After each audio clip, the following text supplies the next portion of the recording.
Hello guys, in this video I will be discussing Module 5004 which will tackle the volume of a solid revolution, okay?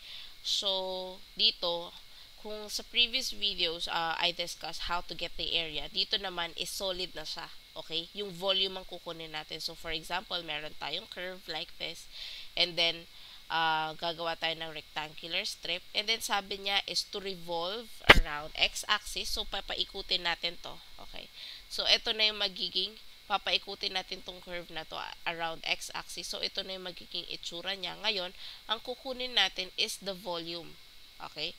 From here to here. From A to B. Okay? So, ganyan siya. Okay? Ayan. So, that is what we will tackle for this video. So, meron tayong tatlong method. Ang first method is the circular disc method. Pag sinabi nating circular disc method, eto si rectangular strip o vertical strip, pinaikot siya around the axis or x-axis. So, ang mabubuo sa kanya is a disc. Okay? 'Di ba? So, ang area, this is not area, this should be the volume. Okay? Volume. Ayan. So, ang mabubuo sa kanya is a disc. So, para makuha natin yung volume ng disc, 'di ba? That is the pi r squared times the thickness, 'di ba? So pi and then ang denotation dito is L, which is the radius, okay? This one, the length here, L squared, and then the thickness, which is this, okay, dh.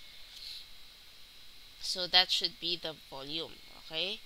So yan yung gagamitin natin. So for example number 1, find the volume of a solid generated by revolving about the x-axis,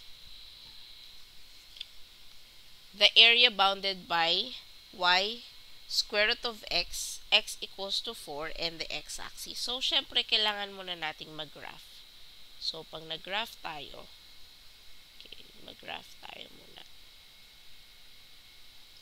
This one is same as y squared is equals to x, diba? Okay.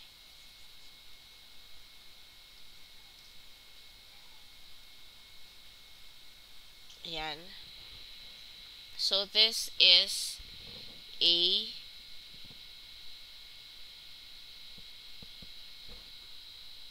ayan. Y is equals to square root of x. Let's say ganyan. Square root of x. Pag ang x natin is 0, ang y natin is 0. Okay.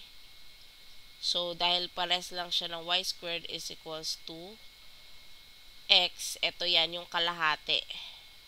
Ayan, yan. Ito. Okay. And then, x equals to 4. 1, 2, 3, 4. Ito siya. Ayan. And the x-axis, ito siya. Okay. So, ito lang. Ito. At saka ito. Okay. Revolving around the x-axis. So, dito mo siya paiikutin. So, pag umikot yan, ang magiging itsura is,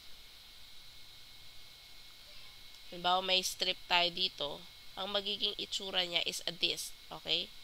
A disc. Yan. Yan siya. Okay? So, ang volume ay equivalent sa pi. Okay? From limits. From 0 to 4. Kasi, yun yung thickness natin, that is dx. From 0 to 4. Okay? And then, ang L natin dito, L squared natin dito is the y. Diba? Y squared. Okay? And then, ang dx, ang dh natin dito is this one, the dx. Okay? Ayan. So, v is equals to pi from 0 to 4.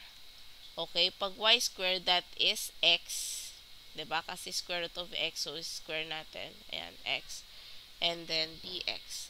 So, kapag in-evaluate natin to magiging pi x squared over 2 from 0 to 4. So, that is equivalent sa 4 squared over 2, 8 pi. Okay? So, ang volume niyan is 8 over pi cubic units. Okay? So, that is how you answer example number 1. So, let's proceed to example number 2. Oops. Example number 2. Find the volume of the solid generated revolving about the line of x equals to 2. Okay, merong line na x equals to 1, 2. So, ayan. Bounded by y is equals to x squared. Okay. Y is equals to x squared. That is a parabola opening upwards. Ayan. And then, y equals to 0. So, ito yung y equals to 0. So, itong area na to. Okay. Ito. So, pwede tayong gumawa ng magre-revolve daw siya sa line equals x equals to 2. Sorry. Okay. So, ito. Okay, ayan. Oh. Tatandaan nyo guys, sa circular disc method, ang strip na gagawin mo ay dapat perpendicular dun sa axis ng rotation. So, kung ang rotation natin is pa ganito, rotation natin, dapat perpendicular yung strip natin. So, ito yan. Okay? So, ito daw, i-revolve. So, anong magiging itsura? Pahiga na disc. Ayan, pa ganyan. Okay? So, pag tinignan natin siya, ang volume daw is pi. Okay? L squared dh, diba? From A to B. Okay? So, pi. Ang L natin is this one. That is equivalent to, ito lang naman eh. That is equivalent to this one, 2 minus ito. Diba? Okay? 2 y, x right, sorry. X right minus x left. Diba? So, ang x right natin is 2. And then, ang x left natin is square root of y. Okay? 2 minus square root of y squared. At ang dh natin is dy. Okay? Ang thickness natin dito ay dy. So, kung pa ganyan, ang limits natin is from 0 to here. So, ano kaya ito? Malalaman natin yan dito. Pag sinalpak natin yung 2, y is equals to 2 squared. That is y is equals to 4. So, ito ay 2, 4. So, ang limits natin is from 0 to 4. Ayan. So, pwede na nating integrate pi 2y minus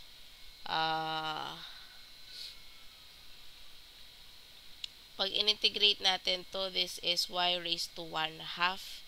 So, y sorry. So, that is equivalent sa 1/2 plus 1. Okay. 3/2. So, y 3/2 over 3/2 from 0 to 4. Okay. V is equals to pi 2 times 4 minus 4 3/2 over 3/2 minus 0. So, 2, 4, 2 times 4 minus 4 raised to 3/2 over, 3/2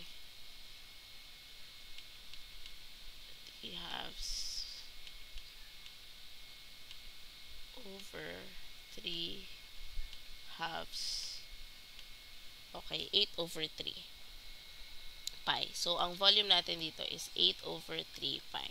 Okay? So, that is how you answer cubic units. Example number 2 for the circular disc method. Okay, thank you very much for watching.